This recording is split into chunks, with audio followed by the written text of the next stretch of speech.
जय श्री राम, जय श्री कृष्ण, हर हर महादेव। मित्रों, हम अद्वैतवाद की चर्चा कर रहे थे।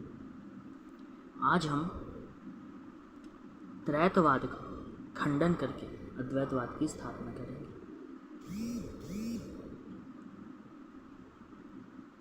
त्रैतवाद क्या होता है मित्रों? त्रैतवाद एक सिद्धांत है जो कहता है कि तीन तत्व सनातन है: ईश्वर, जीवात्मा और प्रकृति।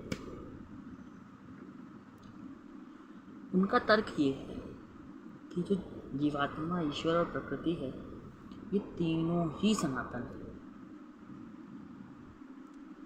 हम ये तर्क देते हैं कि परब्रह्म परमेश्वर में विकार नहीं आ सकता। वो किसी के वो अद्वैतवाद को मेरे ख्याल से समझ ही नहीं पाए हैं। क्योंकि इसलिए कह रहा हूँ मैं ये, क्योंकि वो कहते हैं कि अद्वैतवादी यह मानते हैं कि ईश्वर जो है वो कहीं फंस गया है, मतलब जीव के शरीर में फंस गया है। अद्वैतवाद का मत क्या है ना? और मृत्यु के बाद वो जो ईश्वर है वो जीव के शरीर से निकल जाता है? बिल्कुल भी नहीं। अद्वैतवाद का तो ये मत है ही नहीं। अद्वैतवाद कहाँ कहता है कि ईश्वर जीव के शरीर में फंस गया है? आप दिखा दीजिए कहीं ऐसा वर्णन है। हम कहते हैं कि ईश्वर जो है प्रतिबिंबित होता है, प्रतिबिंबित। ठीक है, परब्रह्म परमेश्वर में कोई विकार नहीं आ सकता। विकार आता है उसके प्रतिबिंब में, जो माया जनित प्रतिबिंब है। वो माया जो स्वयं उसकी ही शक्ति है। ठीक है, तो मैं एक तर्क देता हूँ कि जिसे वह कहते हैं कि हम वो असल में समझते हैं कि अद्वैतवादी मानते हैं कि जो आत्मा है वो परब्रह्म परमेश्वर है और वो उस जीव के शरीर में फंस गया है। ऐसा बिल्कुल भी नहीं मानते हम ये कहते हैं कि जो अंदर फंसा हुआ है, जिसे वो हम जिस आत्मा को ब्रह्म कहते हैं और जीवात्मा, इन दोनों में भेद है। त्रैतवादी मानते हैं कि हम जीवात्मा को ही ब्रह्म मानते हैं। ऐसा बिल्कुल भी नहीं है। जीवात्मा मतलब सूक्ष्म शरीर जो फंसा हुआ है। त्रैतवादियों, वो सूक्ष्म शरीर है, पंच ज्ञानेंद्रिय पंच कर्मेंद्रिय युक्त सूक्ष्म शरीर है। वो सूक्ष्म शरीर ही बाद में स्थूल रूप धारण करता है।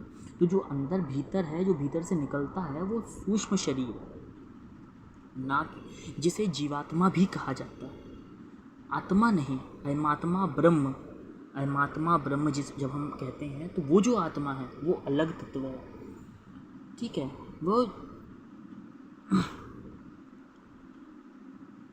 मैं आपको इस विषय में तर्क देता हूँ कि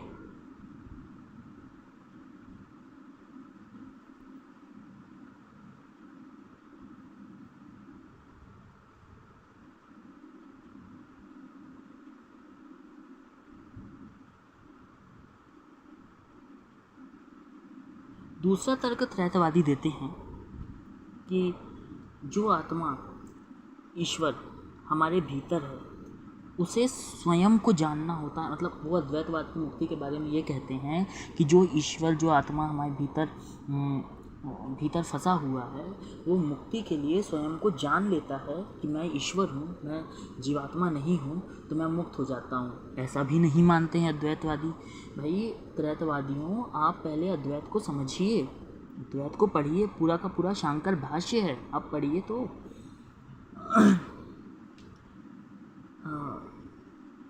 ऐसा भी नहीं है।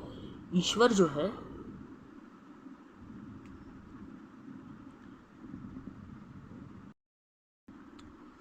त्रैतवाद का एक मत है, एक तर्क है कि मृत्यु के बाद जब जीवात्मा शरीर से निकल गया तो क्या वो जो शरीर पड़ा है, क्या वहाँ पर सर्वव्यापक ईश्वर नहीं है?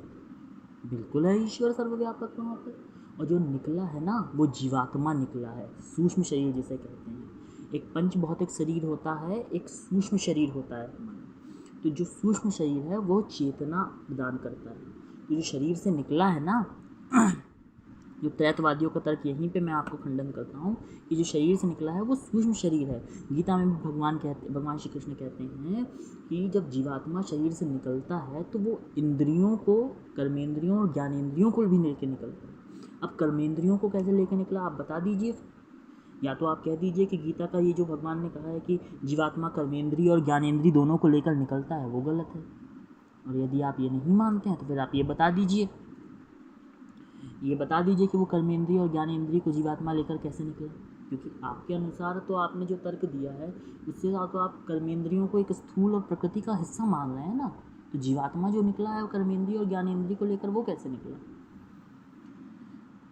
तो जो निकला है ना वो सूक्ष्म शरीर निकला है, वो आत्मा नहीं है। मतलब अयमात्मा ब्रह्म जिसे हम कहते हैं वो वाली आत्मा की बात नहीं हो रही। उस सूक्ष्म शरीर के अंदर भी जो चेतना है, इस शरीर के अंदर जो निकला है वो सूक्ष्म शरीर निकला है, और सूक्ष्म शरीर के अंदर जो चेतना है वो चेतना का नाम ब्रह्म है।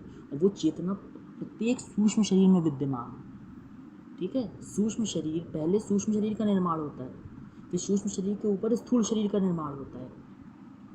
ठीक है, तो आप जो सूक्ष्म शरीर निकला आपने तो सूक्ष्म शरीर को ही आत्मा मान लिया, तो इसलिए आपको अद्वैतवाद समझ में नहीं आया। सूक्ष्म शरीर के विषय में भी मैं आपको, ये वेदांत मते सृष्टि एक पुस्तक है, इसमें मैं आपको सूक्ष्म शरीर के विषय में दिखाता हूँ कि देखिए सूक्ष्म जो पंच महाभूत अपनी अलग अलग उपस्थिति में सत रज तम गुण के अनुसार प्रकट करते हैं, परंतु इन्हें किसी प्रकार स्थूल शरीर को देखने के समान न देख सकते हैं, न छू सकते हैं, न सुन सकते हैं, न चख सकते हैं, न सूंघ सकते हैं, तब इन्हें सूक्ष्म कहा जाता है। सूक्ष्म